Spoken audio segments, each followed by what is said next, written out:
Olá, meus queridos alunos, tudo bem com vocês? Espero que esteja tudo bem. Hoje, na nossa aula de ciências, falaremos um pouquinho sobre recursos energéticos.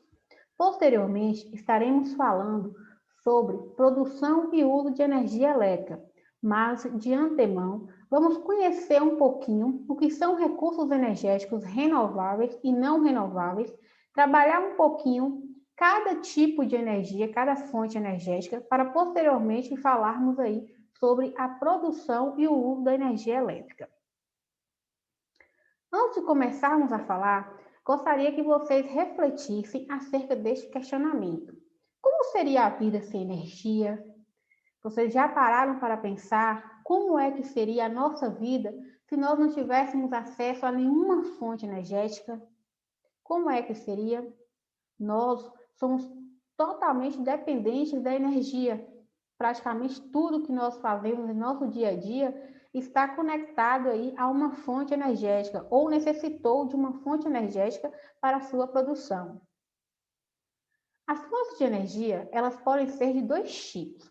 Elas podem ser renováveis e não renováveis. Vamos então compreender o conceito de cada um desses tipos de fontes. As fontes renováveis são aquelas que nunca se esgotam. Essas fontes, elas se reciclam e elas se renovam, como o próprio nome já diz, elas são renováveis, ou seja, elas são infinitas.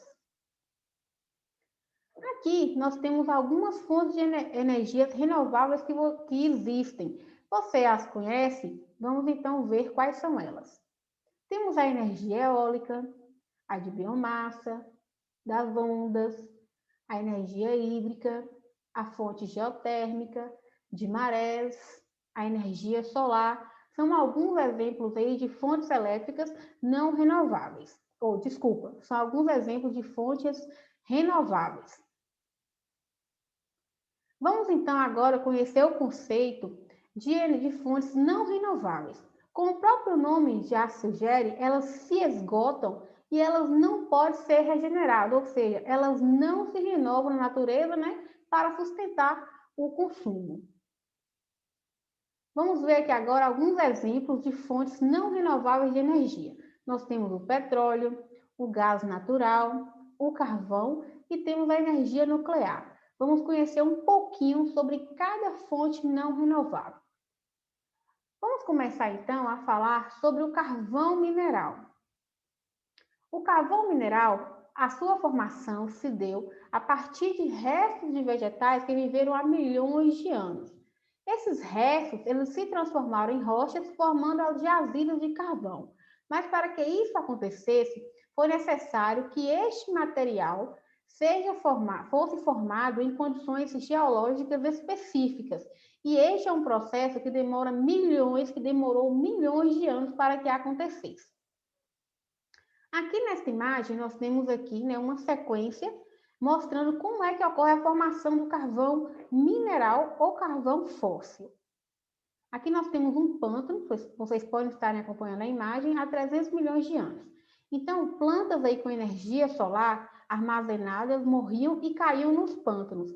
A lama dos pântanos, por sua vez, impediu o apodrecimento e o desaparecimento dessas plantas mortas. Então, há cerca de 100 milhões de anos, ao longo do tempo, o acúmulo da lama, né, comprimiu essas plantas mortas aí, e depois de milhões de anos, essa lama tornou-se rocha, e os restos das plantas, né, que estavam comprimidas aí sob forte pressão, virou carvão mineral. Aqui nesse outro esquema, nós temos aqui a rocha, a lama, e aqui nós temos o carvão mineral que se formou. Então, para o carvão mineral ser retirado, poços e túneis, né, tem que ser cavados, né, e muitas vezes fragmentos de plantas fossilizados são também aí encontrados, né, em pedaços de carvão vegetal.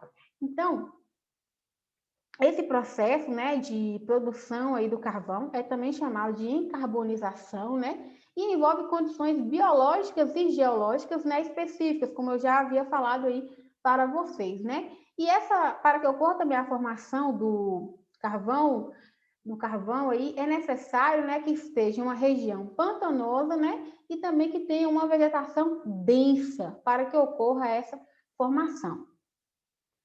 O carvão, né, mineral, ele é utilizado aí na termoelétrica, né, que opera aí com o aquecimento de água para a geração aí para a produção de vapor, que vai então gerar, né, girar as turbinas, né, geração e fazer com que ocorra a produção dessa energia, e também nas siderúrgicas, né, que é dedicado à fabricação e o tratamento de aços e ferros. Um outro recurso não renovável é o petróleo. Atualmente, né, é uma das fontes energéticas aí mais utilizadas, apesar de que outras fontes aí também estão surgindo no mercado, né? Mas mesmo assim, o petróleo ainda é uma das fontes energéticas aí mais utilizadas mundialmente. Aqui nós temos, né, e também vale ressaltar que através do petróleo são produzidos aí, né, diversos subprodutos, como nós vamos ver posteriormente. Antes de começarmos, então, a falar sobre as características do petróleo, gostaria que vocês prestassem atenção aqui nessas reportagens. Petrobras anuncia novos reajustes e alta acumulada da gasolina já passa de 50% em 2021. Então, percebam, né, que de acordo aí com a alta do petróleo, os combustíveis, né, os derivados do petróleo também sofrem reajustes. Então, nos últimos aí 10 dias, né, eu pude estar percebendo que a gasolina já sofreu um aumento aí, né, já sofreu um aumento aí várias vezes durante esses 2 dias. Então, isso acaba refletindo aí, né, no valor final que chega até nós consumidores. Então, houve um reajuste, né, nos preços da gasolina e do diesel, né, e eles, então, saíram aí, né, a gasolina vendida pelas refinarias da estatal subirá 8,8% e o diesel a um aumento de 5,5%, o que reflete aí, né, em nossos bolsos. Aqui uma outra reportagem, né, que vem falando sobre o derrame de petróleo ao largo da costa mediterrânea, obriga Israel a fechar as praias. Então, o petróleo, ele, apesar de ser amplamente utilizado, ele também causa grandes danos ambientais, né, quando ocorre o derramamento. Então, acaba interferindo na cadeia alimentar e também nos ecossistemas. Aqui nós temos uma outra reportagem, né, não sei se vocês se recordam, que vem falando, né, sobre as manchas de óleo que apareceram nas praias do Nordeste. Então, já faz aí um ano, né, que aconteceu aí esse acidente, que foi um dos maiores desastres do país, onde, assim, de repente, começaram a aparecer manchas de óleo aí nas praias, né, e essas manchas de óleo, elas causaram aí diversos prejuízos aos animais marítimos e também aos corais, né, aos recifes aí de corais, causando grandes desastres ambientais. Então, o petróleo, ele também é originário, né, da decomposição da matéria orgânica. É um processo que demora milhões de anos, né, para que ocorra. E aqui nessa imagem nós temos um esquema mostrando como é que se dá a formação do petróleo. Então, aqui nessa setinha, aqui nós temos o aumento da pressão e temperatura, né, ao longo do tempo. Então, o que acontece? Há milhões de anos, né, o fitoplâncton e o zooplâncton, após sua morte, eles formam a matéria, né, foram a matéria-prima do petróleo. Então, os restos desses organismos que morreram, eles foram soterrados, né, eles foram decompostos e eles foram soterrados por camadas de sedimentos. Então, após esse soterramento, o que aconteceu? Houve a formação de hidrocarbonetos, né, que migraram aqui nas rochas até ficarem retidos aí.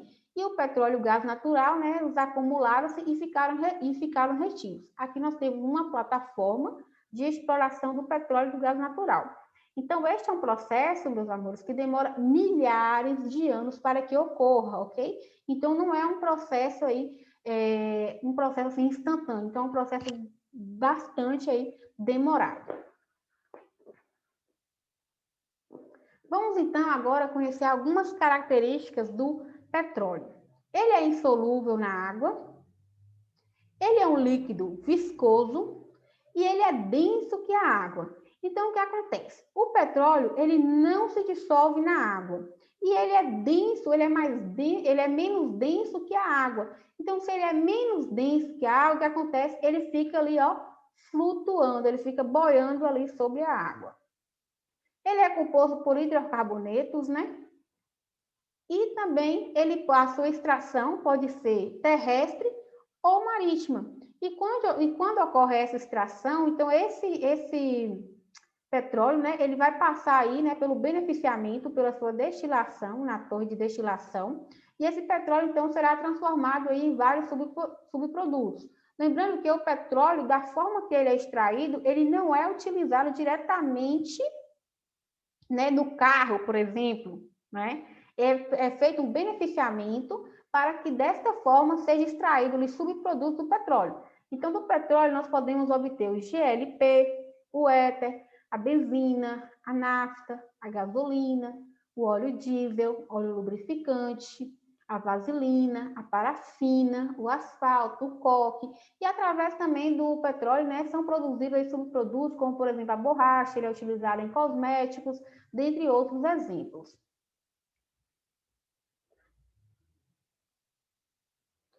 Então, o petróleo, ele dá origem, né, a diversos derivados. Então, aqui nesse mapazinho, né, nessa imagem, nós podemos ver quanto de cada barril, né, é produzido aqui, é produzido aí o petróleo aqui em nosso país. Então, do petróleo, né, o diesel é produzido, do petróleo extraído, 40% é destinado para a produção de diesel, a gasolina 18%, o óleo combustível 14%, o GLP 8%, a nafta 8%, o querosene de aviação 4% e outros aí 8%. Lembrando que, pessoal, o petróleo ele foi descoberto, né, no Brasil em 1909, no estado da Bahia, e após 2 anos, né, encontrou-se um depósito aí também que apresentava viabilidade, né, para a sua exploração, e também no mesmo estado da Bahia. Em 2006, né, foi descoberta aí uma jazida de petróleo que ficou conhecida como pré-sal. Então, essa jazida aí, né, esse campo petrolífero, ele é encontrado abaixo aí de uma espessa camada de sal, que foi encontrada em 2006, mas a sua exploração mesmo somente iniciou em 2010. Um outro tipo aí de recurso não renovável é o gás natural. Esse gás natural, né, ele pode ser encontrado em jazidas e também pode ser através da biomassa, que é através do bagaço da cana-de-açúcar. Esse gás natural, ele pode ser encontrado na natureza de duas formas. Ele pode ser encontrado associado e não associado. Quando o gás natural associado é aquele gás que está associado ao óleo, ou seja, ao petróleo. Então, o gás associado nós encontramos petróleo e gás natural. Já o gás não associado é encontrado, né, apenas e ele está livre ele está livre da água e ele também está livre, né, do óleo no reservatório. Então, a sua concentração é predominante aí em uma camada rochosa. Aqui, né, nós temos uma imagem mostrando o gasoduto Brasil-Bolívia, que é uma importante obra aí, né, que faz com que o Brasil tenha aí um grande fornecimento de gás natural. Então, esse gasoduto, ele começa lá na Bolívia, em Santa Cruz de la Sierra, e termina aqui no Brasil, né, obviamente, em Canoas, em Rio Grande do Sul. Então, é uma obra que tem aí 3.150 quilômetros de extensão. E isso, né, faz com que aí esse gasoduto, né, ele é de extrema importância para o nosso país, porque ele vai aí dar uma maior autonomia ao setor energético do Brasil. Aqui nós temos mostrando, né, onde esse gasoduto, ele começa aqui, ó, ele sai aqui da Bolívia e vai terminar lá no Rio Grande do Sul. E ele tem uma maior extensão aqui, ó, em nosso país aí, que chega a 2.593 quilômetros dentro do nosso país. Um outro tipo de recurso não renovável é o xisto. O xisto, né, ele é formado aí por uma camada de rocha sedimentar que se originou aí, né, sob temperaturas e pressões elevadas. É um processo também bastante demorado, né, que demora milhares de anos para que ocorra a sua formação. Então, esse xisto ele é extraído, né, através do aquecimento da rocha. Essa rocha, então, vai liberar um óleo, né, e após o refinamento do óleo de xisto, né, ele se parece muito com o petróleo. Atualmente, os Estados Unidos, né, possui a maior reserva aí, mundial de xisto, seguido aí pelo Brasil. O Brasil, né, possui um dos maiores volumes mundiais, né, de xisto e contém em seu território, né, bilhões aí de barris de óleo. Então, o xisto ele é bastante utilizado, né, para a produção de gasolina, de gás combustível e também de enxofre. Um outro exemplo de recursos energéticos, aí, de fontes energéticas não renováveis, são os minerais radioativos, ou seja, são aqueles que emitem aí radiação, radioatividade. Nós temos, dentre esses minerais radioativos, nós temos o urânio, que é o responsável, né, pela produção da energia nuclear. Também pode ser utilizado na datação de rochas e também, né, na produção aí de armas nucleares. Então, aqui nesse mapinha, né, nós temos aqui mostrando, né, as jazidas brasileiras de urânio e seu potencial produtivo, né? Então, as maiores reservas mundiais aqui de urânio são encontradas na Austrália, Cazaquistão, Canadá, Rússia, África do Sul, Níger e aqui em nosso país, no Brasil. Então, 309 mil toneladas do minério estão distribuídas em jazidas na Bahia, Ceará, Paraná e Minas Gerais. No ranking mundial de produção aí, né, no ranking mundial aí das reservas mundiais de urânio, o Brasil, né, vai ocupar a 7ª posição. E 300 mil toneladas, né, o potencial de mineração somente da região norte. Então, mais de 11%, né, de toda a energia consumida no mundo vem do urânio. Então, o nosso país, né, em relação aí a essa fonte energética, né, ele está aí bem abastecido.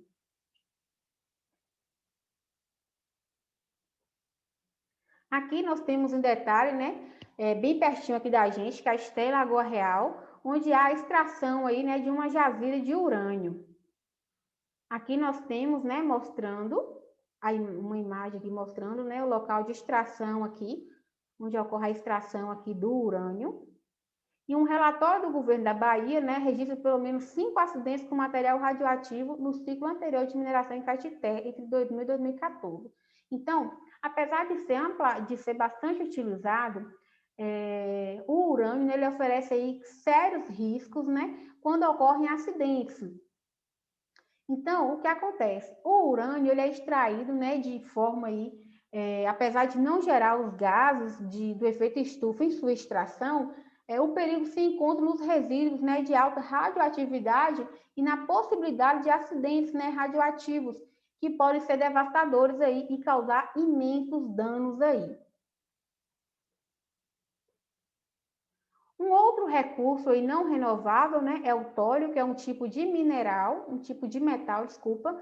Ele tem aí grandes chances de substituir o urânio, né, porque ele gera poucos resíduos na natureza. Então, meus amores, estamos finalizando aqui nessa primeira parte da nossa videoaula sobre recursos energéticos. Estarei disponibilizando na plataforma um material mais aprofundado, né, sobre este conteúdo e também uma atividade para verificar, né, o conhecimento de vocês aí em relação ao conteúdo. Eu gostaria muito que vocês se dedicassem e fizessem a atividade, ok? E caso vocês tenham dúvida, é só vocês me chamarem no chat da plataforma. Até a nossa próxima videoaula. Se cuidem e fiquem bem.